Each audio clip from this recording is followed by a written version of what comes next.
كلمات شكلها سهل بس ممكن تخدعك. كلمة شيف في اللغة الألمانية يعني مدير مش طباخ.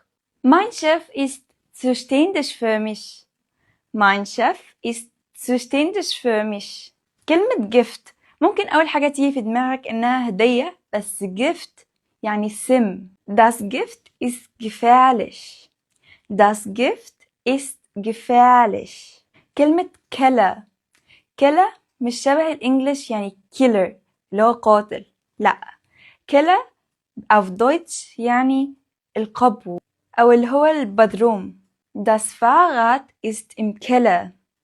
Das Fahrrad ist im Keller. bekommen يعني يحصل على. في ناس ممكن تفكرها زي الإنجليش اللي هي become. أنا شخصيا كنت مفكرها كده، بس هي معناها auf Deutsch يحصل على. Ich bekomme einen Job. Ich bekomme einen Job. بس خليني أقولك دلوقتي